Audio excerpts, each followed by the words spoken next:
He thought it was just trash on the side of a dark American highway, but when he shined his flashlight, he saw a German shepherd tied to a rusty guardrail, staring up at him with hopeless eyes. That night, he broke every routine rule and took her home, and had no idea this one dying dog would expose a dark secret inside his own police department and change his life forever. On a cold November night outside the small town of Maple Ridge, Officer Luke Carter almost missed the dog. His patrol car headlights cut through the mist, drifting off the two-lane road. Leaves skittered across the cracked asphalt, and the only sound was the hum of his engine and the faint hiss of rain on the windshield. He was thinking about nothing and everything at once: his empty house, the voicemail from his ex-wife about their daughter's parent-teacher conference, the old ache in his chest that never really left. Then something flashed at the edge of the beam. At first he thought it was just another trash bag tossed by the guardrail, but then it moved. Luke tapped the brakes and eased the cruiser onto the shoulder. His radio crackled softly as he flipped on the hazard lights. For a second, he just sat there, letting the engine idle, staring at the dark shape lying near the ditch. He grabbed his flashlight and stepped out into the cold. Gravel crunched under his boots. The air smelled like wet dirt and diesel. "Hello?" he called out, more from habit than expectation. "Anyone out here?" The beam of the flashlight swept over the roadside weeds, the rusted guardrail, and then landed on her. A German shepherd lay curled on her side, ribs sticking out under matted fur. Her back leg was tied to the bottom of the guardrail with a length of dirty rope, so tight it had cut into the skin. Mud clung to her paws. Her chest rose and fell in quick, shallow breaths. Luke's heart dropped. "Oh, girl," he muttered, lowering himself to one knee. The dog flinched at the light, golden brown eyes blinking. She didn't growl, she didn't bark. She just watched him, exhausted and unmoving, as if even fear took too much energy. Luke gently set the flashlight down, letting it shine at an angle so it wouldn't blind her. He held his empty hands out, palms visible. "It is okay," he said in a low, steady voice. "I am not going to hurt you. I promise." He slid closer on his knees, the asphalt scraping through the fabric of his pants. He saw the rope now frayed, soaked, twisted around her leg. The skin beneath it was raw and bloody. Someone hadn't just lost this dog. Someone had left her here. Anger burned under his ribs, hot and immediate. "Who did this to you?"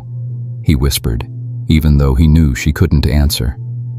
He reached toward the rope. The dog tensed, eyes going wide. For a brief second, he saw the flash of something else training, maybe. Memory, instinct, but it flickered and vanished. "I know it hurts," Luke murmured. "I have to get this off you." He slid his pocket knife from his belt and clicked it, open. When the blade touched the rope, the dog jerked, a broken whimper escaping her throat. Luke froze, then moved slower, talking the whole time. "You're not alone anymore, okay? I got you. Just a second more." The rope finally gave way with a rough snap. Her leg trembled violently, and she tried to pull it back, but it barely moved. Close up, he could see scars along her muzzle, a faint ring of hairless skin around her neck, where a collar must be rubbed for years. Whoever she belonged to had not been kind. He gently ran his fingers over the place a collar should be. Nothing, no tags, no name. Of course, he sighed. He could call animal control. That was protocol, but the town shelter was overrun and underfunded. He'd seen what happened to dogs like this, old, injured, no microchip, no history. They disappeared quietly behind concrete walls and metal doors. The dog stared at him, eyes glossy with pain and something he couldn't name. "For once, Carter, just don't overthink it," he muttered to himself. He slid one arm under her chest and another under her hindquarters, careful of the injured leg. She was lighter than she looked.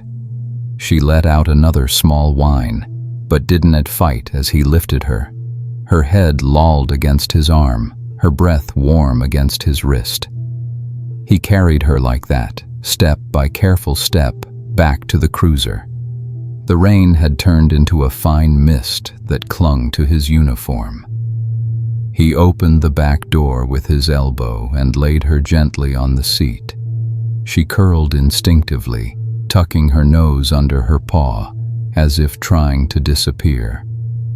Luke took one more look at the dark road, the cut rope still dangling from the guardrail like an accusation. Then he climbed into the driver's seat and shut the door. He should have called it in. Instead, his hand went to the radio, hesitated, and then moved to the ignition. "Just for tonight," he told himself. "I'll figure it out in the morning." The cruiser rolled back onto the road, heading toward town and the small, slightly crooked house on Maple Street where he lived alone. By the time he pulled into his driveway, the dog had lifted her head. She watched the passing streetlights with cautious curiosity. "Welcome home, I guess," Luke said softly, surprising himself with the word. He carried her inside and laid her on an old quilt near the couch. The living room smelled faintly of coffee and dust. Framed photos of his daughter, Mia, watched from the walls, her gap-toothed smile frozen in time, stuck at age 8, even though she was 11 now and living 2 hours away with her mom. Luke grabbed a bowl, filled it with warm water and a little chicken broth, and set it in front of the dog. "Try," he encouraged. Her nose twitched. Slowly, trembling, she lifted her head and took a sip. Then another. Her tail moved, just once, one weak, hopeful thump against the quilt. Luke smiled without meaning to. "That's it, girl. That's it." Later that night, as he lay awake in his bed down the hall, staring at the ceiling, he heard it. The soft, broken sound of the dog whimpering in her sleep. It was the same sound he sometimes made in his own dreams, trapped in memories of flashing lights and a call gone wrong. He got up, feet cold on the hardwood floor, and walked to the living room. The dog's paws twitched, her breathing shallow and ragged, as if reliving some nightmare. Luke knelt beside her and laid a hand gently on her shoulder. "Hey," he whispered, "you're safe now." Her eyes fluttered open. For a long second, man and dog stared at each other in the dim glow from the street lamp outside. He'd meant to just foster her in his head, just for the night, just until he figured out what to do. Instead, the words slipped out before he could stop them. "I am gonna call you Hope," he said quietly, "because if you can survive that, maybe both of us still have some left." Hope blinked slowly, then laid her head back down closer to his hand this time. Luke stayed there on the floor until his knees ached, his hand resting on her fur, wondering why it felt like a chapter of his life had just turned without his permission. Morning light spilled through the blinds, landing in stripes across the living room floor. Luke woke up on the couch, his neck protesting the angle. For a second he forgot why he was there. Then he saw her. Hope was lying exactly where he'd left her, but something had changed. Her eyes were clearer. When he shifted, her ears perked up and she raised her head, sniffing the air. "Hey, Hope," he rasped, his voice rough with sleep. "Still with me?" Her tail moved again, faster this time. She tried to stand and nearly collapsed. Luke was on his feet in an instant. "Whoa, easy," he said, reaching out. "We're going to the vet first. Then we can talk about trying to walk." An hour later, he was in the small exam room at Maple Ridge Animal Clinic, leaning against the counter while Dr. Alvarez, a tired, sharp-eyed woman in her 40s, ran practiced hands along Hope's body. "She's underweight, dehydrated, and that leg is infected," Dr. Alvarez said, snapping off her gloves. "But she's a fighter. You got to her just in time." "Any microchip?" Luke asked. "I checked for a collar, but nothing," Dr. Alvarez said. "I scanned her twice. It is possible someone removed it, but if they did, they knew what they were doing. There's an old scar along her left shoulder that looks deliberate." The doctor hesitated, then reached for a clipboard. "Mind if I ask, what are you going to do with her?" "I haven't gotten that far," Luke admitted. "I was going to call the shelter, but Hope turned her head at the sound of his voice. Those golden eyes locked onto him like he was the only solid thing in the room. She thumped her tail against the cold metal table again. Dr. Alvarez watched the exchange. "The shelter's full," she said gently. "A dog in her condition, odds aren't great. But if someone abused her and dumped her, they don't deserve her back anyway." Luke swallowed. It should have been an easy decision. He worked 12-hour shifts. His life was already complicated. He didn't need another responsibility. Still, he heard himself say, how much would it cost to get her fixed up? Dr. Alvarez gave him a number. It wasn't small. His stomach tightened as he mentally compared it to his bank account and the child support that was due next week. "Payment plan?" he asked weakly. She smiled.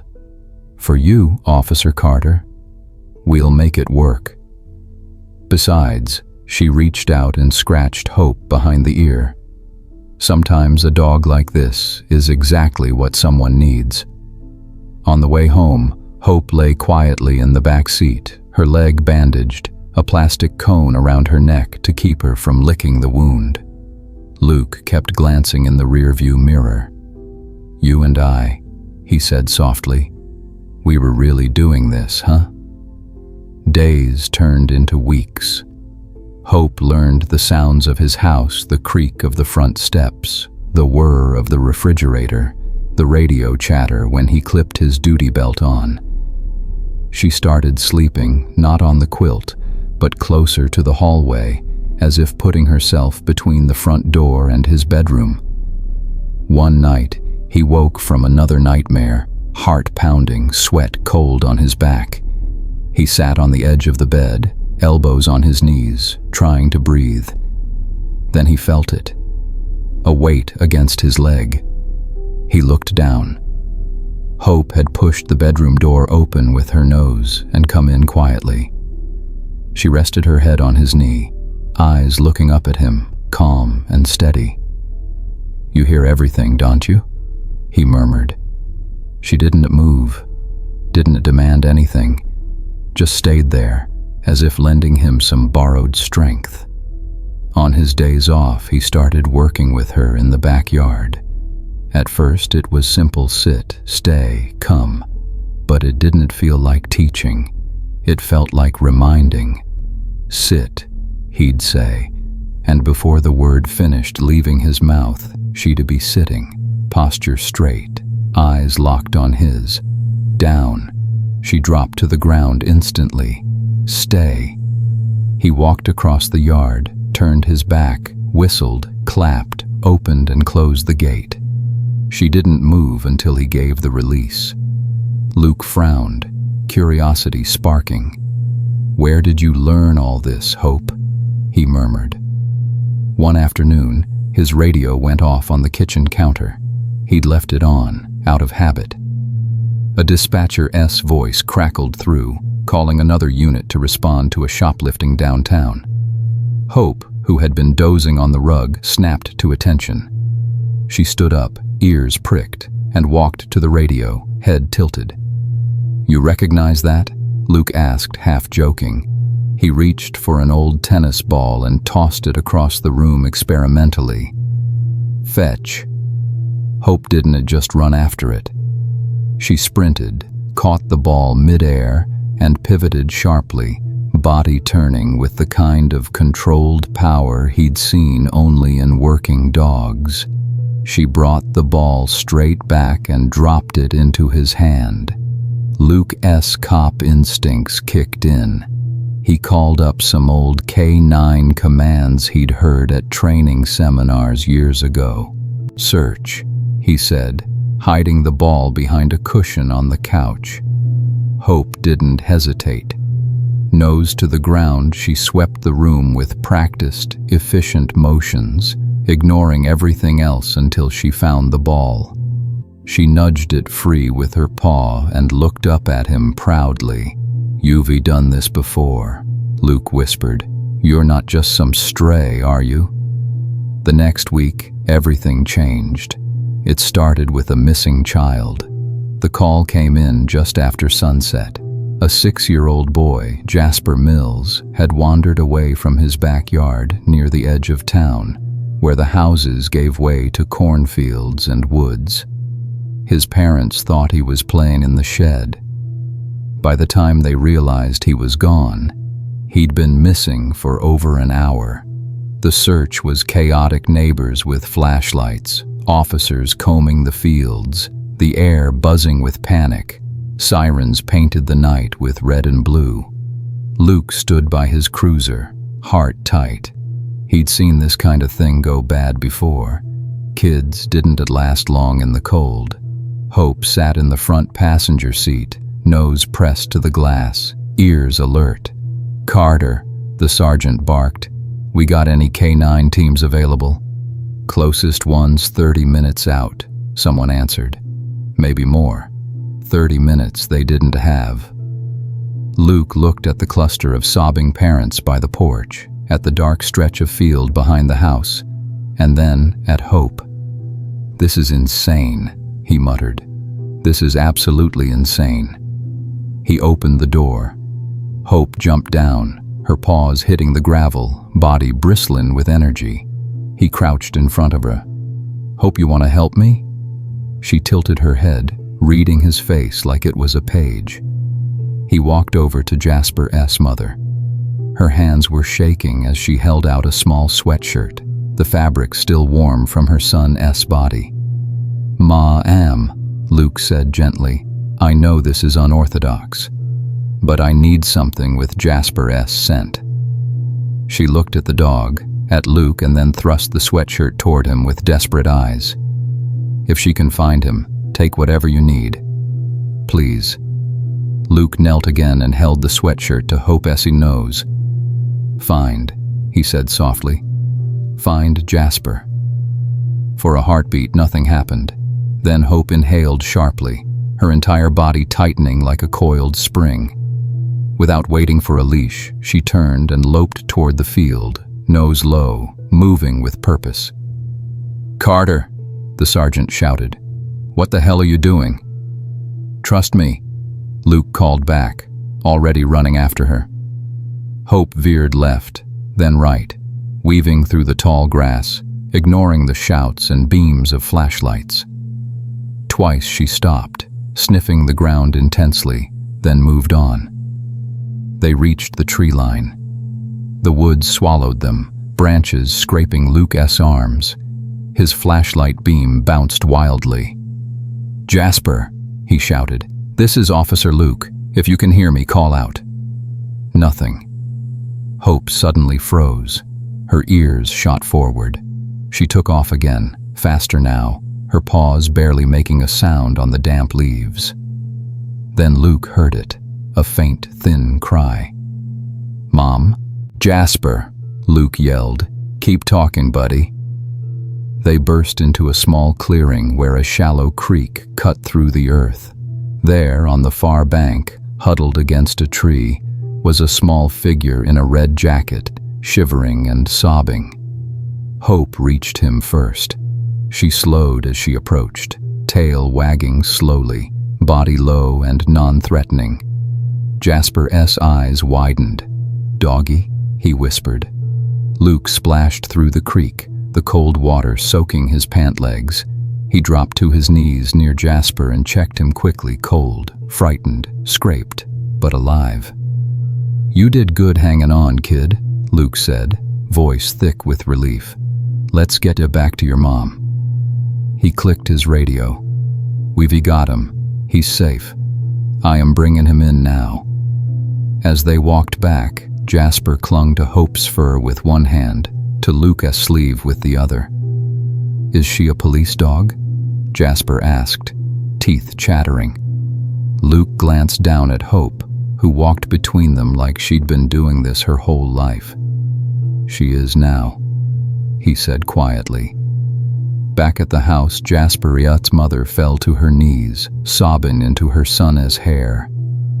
The crowd broke into cheers and relieved laughter. Everyone kept staring at Hope like she was some kind of miracle. Maybe she was. Word spread faster than he expected. By the next day, photos of Luke and Hope were on the town's Facebook page, under headlines like "Miracle Dog Saves Local Boy." Strangers dropped off bags of dog food and toys on his porch. Kids asked if they could meet the hero dog. Luke accepted the praise with a self-conscious shrug. He knew the truth. He'd just followed her. Hope, the stray German shepherd he'd found tied to a guardrail, had led them to a boy they might never have found on their own. One evening, as the sun sank behind the trees and painted the sky orange, Luke stood on his back porch with a mug of coffee. Hope lay at his feet, chewing on a tennis ball. "You changed everything, didn't you?" he said softly. Hope looked up at him, and for a second he had the strange feeling she'd been waiting all along for someone like him, for this town, for this second chance. He didn't know yet that the night he pulled over on that lonely road had done more than save a dog. It had put him on a collision course with a part of Maple Ridge he didn't know existed, and with people who would do anything to get that dog back. A week after the rescue, Hope sat in the passenger seat of Luke's patrol car like she'd been born there. She watched the streets of Maple Ridge roll by, ears flicking at sirens in the distance, eyes tracking every passerby. The town looked normal brick storefronts, a diner with a blinking neon sign, kids on bikes, old men smoking outside the barber shop. But Luke had been a cop long enough to know that normal was just another word for you're not looking closely. Technically, she's not cleared as a K9, Sergeant Miller had told him in the locker room, rubbing a hand over his graying hair. "You know that, Carter." "I am not using her to search cars or sniff out drugs," Luke replied. "She calms people. And if she happens to lead us to missing kids, I am not going to complain." Miller had stared at him for a long moment, then sighed. "The chief used getting pressure from upstairs. Everybody loves your dog now, which is good for PR, just on to make us liable if something goes wrong." Something going wrong was exactly what Luke was worried about, because he started to notice patterns, small things at first. The way Hope tensed whenever they drove past the old industrial district on the edge of town. How she growled, low and quiet, if they passed a certain white pickup truck with a dented bumper and a faded logo for Canal Street Storage on the side. The first time it happened, they were parked near a stop sign, waiting for traffic to clear. The white truck rolled through the intersection. Hope's head snapped up. Her lips lifted just enough to show the edges of her teeth. A noise rumbled in her throat that Luke had never heard from her before. "Easy, Hope," he murmured, surprised. "It is just a truck." But she never reacted that way to any other vehicle. He ran the plate in the computer out of habit, registered to a man named Darrell Cole, a name that rang the faintest bell. He pulled up the file. Past arrests, animal cruelty charges dismissed for lack of evidence, some bar fights, a rumor about illegal dogfighting that had never been proven. Luke shut the laptop slowly, anger simmering under his skin. "Did he hurt you?" he asked Hope quietly. She didn't answer, obviously. But she kept staring back at the empty road long after the truck had disappeared. Days later, the call came in that would crack the whole thing open. It was a break-in at an abandoned warehouse in the industrial district. Teenagers, the dispatcher said. Loud music, possible vandalism. Units were tied up with a multi-car accident on the highway, so Luke took the call alone. He shouldn't have brought Hope. He knew that. But as he pulled up to the chain-link fence, he saw no other cars, no flashing lights, just an expanse of cracked asphalt and rusted metal. "Quick look, then we re-out," he said to Hope, clipping a leash to her harness. "You're staying close to me the entire time. No hero stuff." The warehouse loomed against the darkening sky, broken windows like empty eye sockets. The wind sent a hollow moan through the open door. They stepped inside. The smell hit him first. Not just dust and oil, something else metallic, sour, tinged with fear. His stomach clenched. Hope's entire body stiffened. She lowered her head, nostrils flaring. "Hope," Luke warned, his hand tightening on the leash. "Stay." She ignored him. She pulled forward, muscles bunching, nails scraping against the concrete floor. She led him past stacks of old pallets, toward a metal door at the back of the warehouse. Someone had installed a brand new padlock on it. Luke's pulse sped up. Teenagers didn't put new locks on old doors. He lifted his radio. "Unit 12 requesting backup at the old Kenton warehouse on River Road," he said, keeping his voice low. "Possible illegal activity. Approaching locked interior door. Send another unit, lights off." "Copy 12, dispatch replied. "Unit 8 is 3 minutes out." Hope whined impatiently. 3 minutes, Luke murmured. "We can wait 3 minutes." Then he heard it, a sound faintly echoing from behind the door, a short, sharp bark, then another, and another. Not playful, not careless, desperate. Luke's jaw clenched. His free hand went to the sidearm at his hip. Screw 3 minutes. He drew his gun, stepped to the side of the door, and kicked the padlock as hard as he could. It didn't break. Pain shot through his foot. "Great idea, Carter," he hissed through his teeth. He aimed down, fired once at the lock. The crack was deafening. The padlock snapped, metal clanging against the floor. Hope launched forward as the door swung open. The smell of blood and filth rushed over them. In the dim light he saw cages, dozens of them, stacked too high, built from rusted metal and welded iron bars. Dogs crowded inside pit bulls, mixes, terriers, all shapes and sizes, eyes wide, some barking hoarsely, some too exhausted to move. Hope barked once, sharp and furious, then again, rushing forward. She jerked at the leash so hard Luke had to plant his feet to keep from being dragged. "Easy," he barked. "Hope, heel."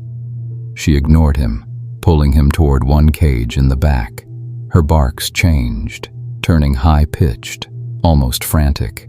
She pressed her nose against the bars, pawing madly at the metal. Inside, a small brindle dog lay on its side, ribs heaving, one eye swollen shut. It barely lifted its head, but when it saw Hope, its tail thumped weakly against the floor.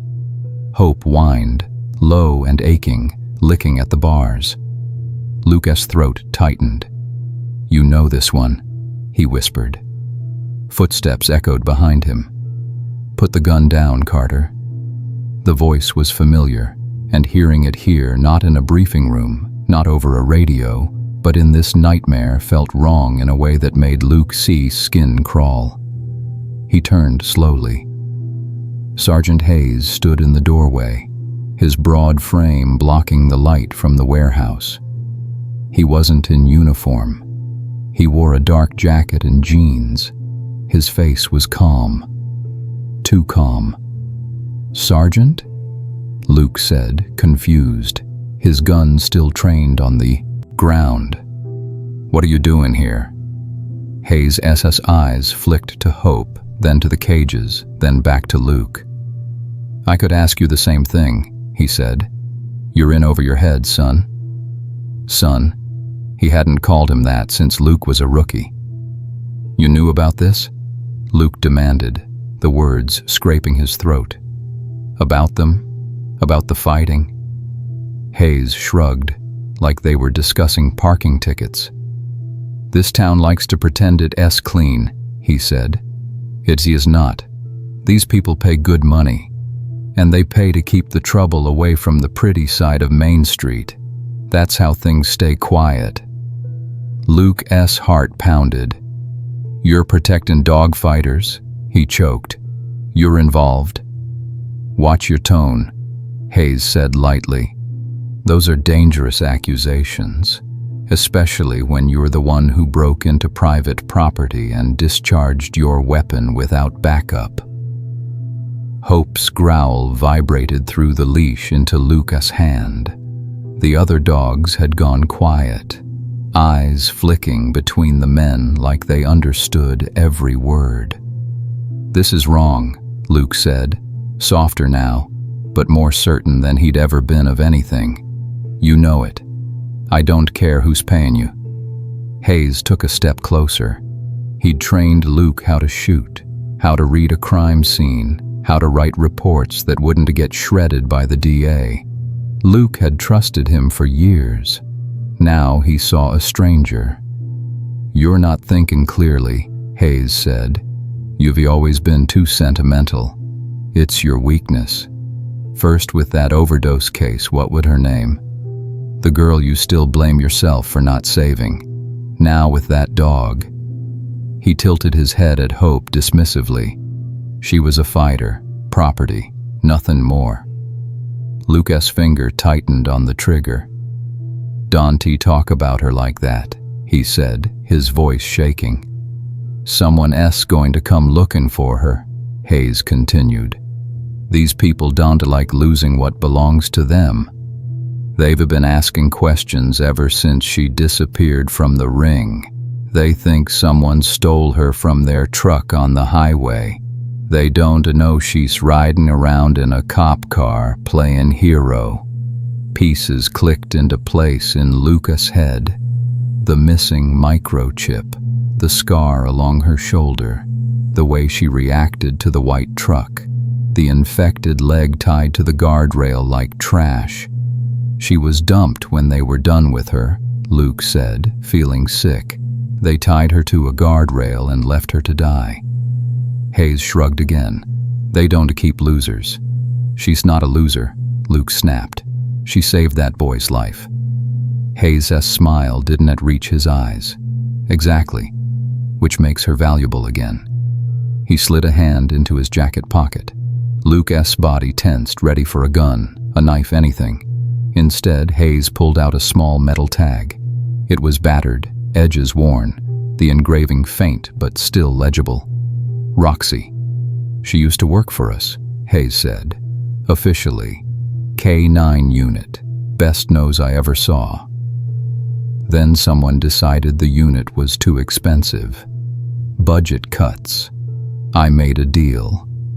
She got a second life in the ring instead of a needle at the shelter. Roxy. Hope. The name hit Luke like a physical blow. Hope looked up at him when Hayes said it, ears flicking, eyes clouded with something like recognition and confusion. "She's not going back," Luke said, every word like steel. "Not to them, not to you." Hayes sighed. "I was afraid you to say that." He stepped forward. For a heartbeat, the world held its breath. Then everything exploded into motion. Hayes lunged. Luke raised his weapon, but before he could aim, Hope ripped the leash from his grasp and flew at Hayes with a snarl that shook dust from the rafters. The older man stumbled back, crashing into a stack of crates as 70 pounds of furious muscle hit his chest. "Hope!" "No!" Luke shouted, sprinting toward them. Hayes fell hard, his head slamming against the concrete with a sickening thud. Hope stood over him, teeth bared, but she didn't bite. She just kept him pinned, her growls vibrating through the air. "Roxy?" Hayes gasped, dazed. "Stand down." Hope froze. The old command, the old name, it sliced through the moment like a knife, calling to some buried part of her. Her head jerked slightly, confusion warring with instinct. "Don T, listen to him," Luke breathed, dropping to one knee beside her. He holstered his gun and grabbed her harness. "Look at me, Hope, look at me." She turned her head, eyes locking onto his. He didn't shout commands. He didn't use the old name. "Leave him," Luke said quietly. "I've got this now. You don't have to fight for them anymore." For a second that stretched into forever. He did not know which way she'd go.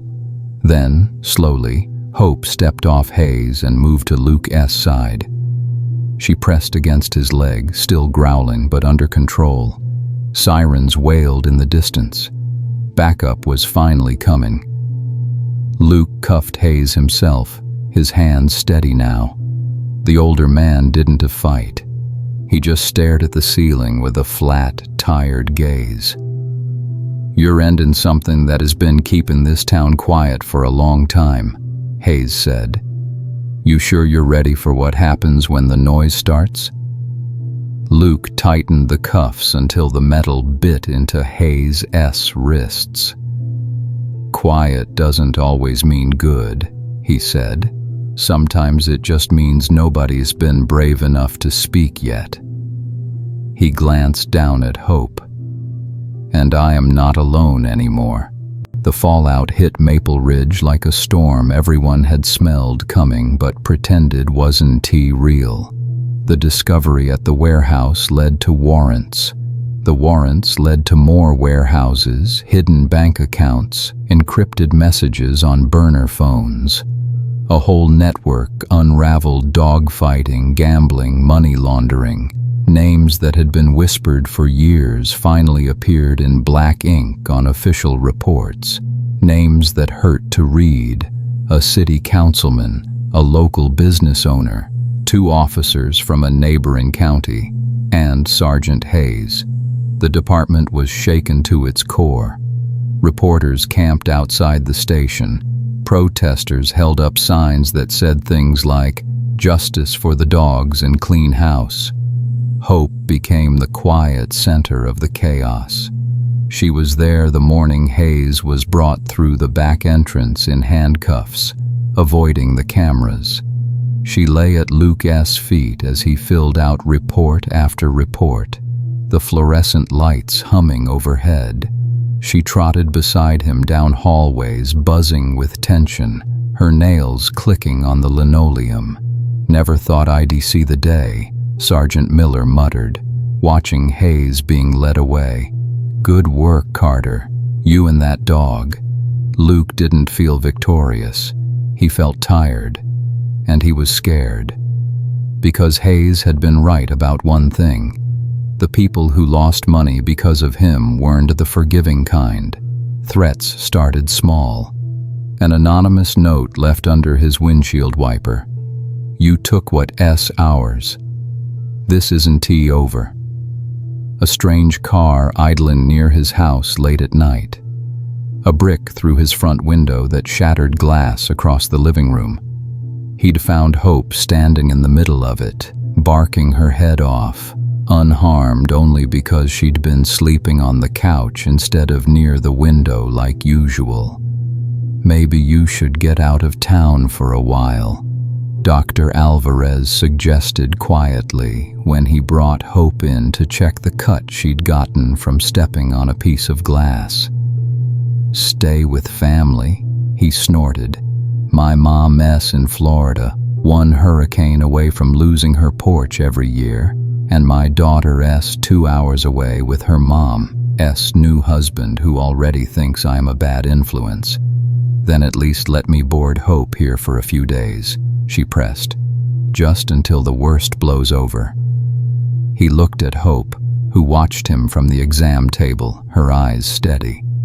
"She sits safest with me," he said quietly, "and I am safest with her." He wasn't wrong. The night everything almost broke, the wind howled like December had come early. Luke had just gotten off a late shift. The town felt different in the dark now, like all its shadows had grown teeth. He parked his cruiser in the driveway and sat there for a minute, engine idling, listening to the ticking of the cooling metal. Hope, who always rode home with him now, stood in the back seat, tail wagging slowly. "All right," he sighed. "Let's go inside." The house was quiet. Too quiet. As he closed the door behind them, something prickled at the back of his neck. He paused, senses stretching. "Stay," he whispered, to Hope without thinking. She froze, muscles coiled.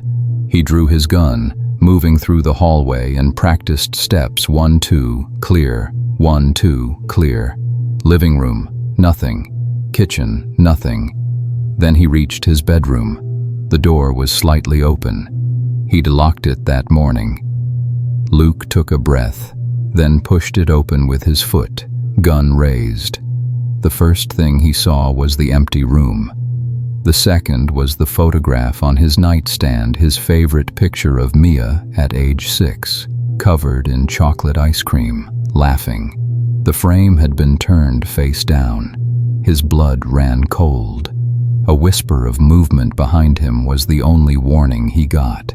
He spun, but not fast enough. Something slammed into his shoulder, knocking the gun from his hand. Pain exploded down his arm. He staggered, slamming back into the wall. A figure in a dark hoodie loomed in the hallway, face hidden by a mask. "Should we stayed out of it, cop?" the man hissed, voice low and rough. "They told you that dog wasn't yours." The intruder lunged again, knife glinting in the dim light. Before Luke could react, Hope launched herself out of the darkness like a missile. She hit the intruder mid-chest, her teeth clamping down on his forearm. He screamed, the knife clattering to the floor. Hope shook her head, growling, driving him backward. The man slammed into the opposite wall, trying to wrench his arm free. "Hope, down!" Luke shouted, grabbing for the knife with his good hand. Hope held on, her jaws digging in just enough to keep him pinned without ripping flesh. She'd learned the difference between fighting to survive and holding to protect. The intruder kicked wildly, catching Luke in the ribs. He grunted, but his fingers closed around the knife, sliding it safely down the hallway with a hard kick. Blue and red lights suddenly flashed through the front windows. Sirens. Backup. The neighbors had heard the struggle and called 911. The man cursed and tried one last desperate shove, but Hope didn't budge. Luke stepped in and slammed him to the ground, flipping him onto his stomach. He pinned the man's arm behind his back, cuffing him while Hope kept pressure on his shoulder. "Bad decision," Luke panted. "Very bad decision." When the other officers burst through the door, weapons drawn, they found a bleeding, cursing intruder on the floor. A winded but unbroken Luke, and a German shepherd standing over them like the guardian of the house. Later, At the station, they learned the intruder worked for the same people who defunded the ring. He'd been sent to send a message. He'd picked the wrong house. The DA built a case brick by brick, using Hayes' confession, the financial records, and the testimony of people who'd been too scared to speak up before. The trial was ugly and public. Pictures of battered dogs filled the screens in the courtroom. People wept openly. Hope wasn't allowed inside, but she waited every day with Dr. Alvarez under a shady tree across the street. When court recessed, kids would run over to pet her, and their parents would thank Luke with tears in their eyes. On the final day, when the jury filed back in, Luke sat in his pressed uniform, hands clasped so tightly they hurt. Hayes looked older than he had in the warehouse that night. Smaller somehow. Guilty, the foreman said, voice steady. On all counts. A collective exhale swept through the room. Outside, reporters gathered around Luke. "Officer Carter, what do you have to say about the verdict? Is it true your dog led you to the ring? What happens to the animals rescued from the warehouse?" He glanced past the cameras to where Hope stood under the tree, tail wagging slowly, eyes locked on him, as if none of this spectacle mattered as long as he came back. "I didn't do this alone," Luke said simply. "Maple Ridge decided today what kind of town it wants to be." And as for Hope, he smiled, just a little. She was the one who refused to look away. There was one last twist. Legally, Roxy, the name on the old tag, belonged to the ring. Property, seized in the investigation. The paperwork was clear. When all the dust settled, a clerk from the county office called Luke, voice hesitant. "There's a question about the German shepherd found in your possession prior to the raid," she said. "We were supposed to assign her to the shelter until ownership is determined." For a moment, Luke couldn't breathe. "She's not evidence," he said tightly. "She's my dog. I understand how you feel, Officer Carter, but we're not talking about a TV or a car." He cut in. "We're talking about a living being who was abused and abandoned. They forfeited any right they had to her when they tied her to a guardrail and left her to die." He hung up and called the one person he knew who understood both the law and the town, his ex-wife, Jenna, who had become a paralegal after they split. "You need people," she said. "Voices. This town adores that dog. Make them hear it." He didn't like asking for help, but this time he swallowed his pride. A week later, the courthouse steps were full. Kids held signs with hand-drawn paw prints that said "Hope stays home and she saved Jasper." Jasper himself stood front and center, eyes wide but determined, clutching his mother's hand. The local pastor came. So did Dr. Alvarez, Sergeant Miller, and half the town whose lives had quietly been touched by this stray dog who refused to give up. The judge, a stern woman with silver hair, looked out over the crowd from the courtroom window before the hearing. Inside, she listened to the arguments, flipped through the paperwork, and then closed the file. "The law does not always catch up with the truth as quickly as it should," she said, looking over her glasses at Luke.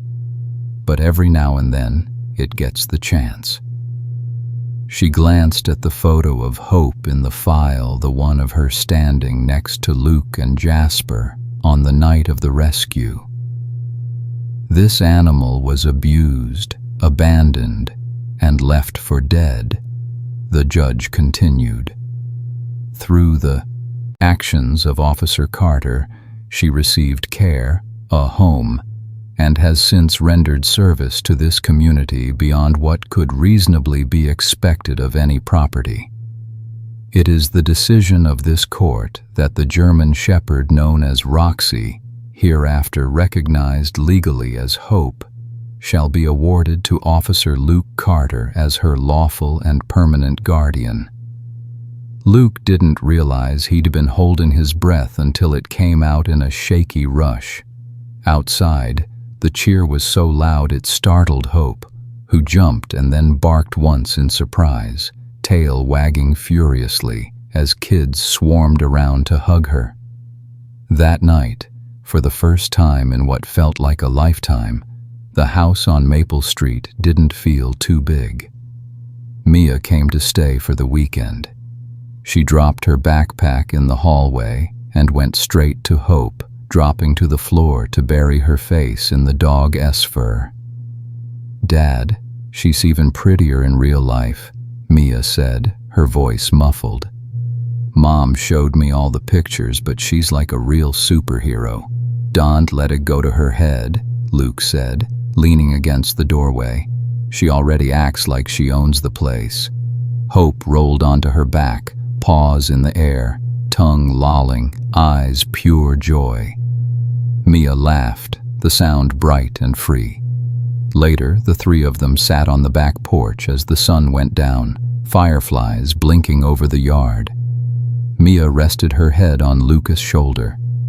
Hope lay at their feet, ears flicking at the distant sounds of the town she had helped change. "You seem happier," Mia said quietly, "since you found her." Luke looked out at the fading light, at the town skyline he knew better now, both its shadows and its shining parts. "I am," he admitted. "She found me too, you know." "What do you mean?" Mia asked.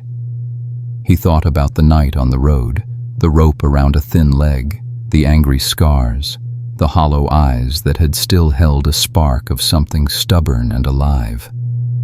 "I was stuck," he said slowly, "mad at myself, at this job, at the world. I thought nothing I did mattered. Then I saw her, tied to that guardrail, and I realized walking away would mean I'd become everything I hated." Mia was quiet for a moment. "Sometimes," she said, "maybe God sends help in weird ways." Luke smiled, ruffling her hair. "Yeah," he said, "sometimes help has 4 legs and really bad breath." Hope huffed as if offended, then nuzzled his hand with her nose. Months turned into a year. Hope passed her official K-9 certification, this time under a program that emphasized search and rescue instead of aggression. She and Luke became the town's first formal search team. They found hikers who'd wandered off the trails, an elderly man with dementia who'd gotten lost in the snow, a teenager who'd run away from home and changed his mind before it was too late. Every time, Hope led the way. People in Maple Ridge started saying you could tell how bad a situation was by how fast they saw the patrol car with the dog in the front seat roll by. Some joked that if they were ever in trouble, they hoped the person who loved them called Hope before they called 911. Luke didn't mind. He knew the truth. He'd found a dog on the side of the road with a rope cutting into her leg, left there by people who thought her only worth was in how much blood she could spill for them.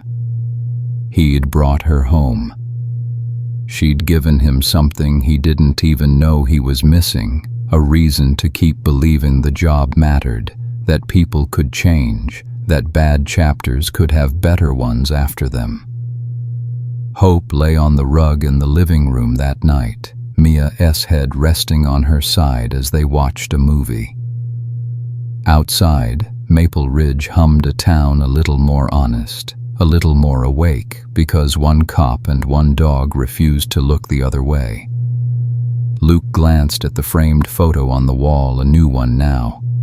Him in uniform, Hope by his side, Mia in the middle with her arms around both of them. The three of them looking straight at the camera. A family. The rope that had once pinned Hope to the roadside was gone, thrown away with the rest of the trash from that life.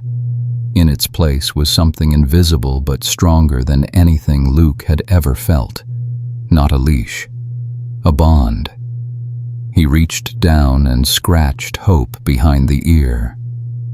She sighed, content, and pushed her head into his hand. "Not bad for a stray," he murmured. "Not bad at all."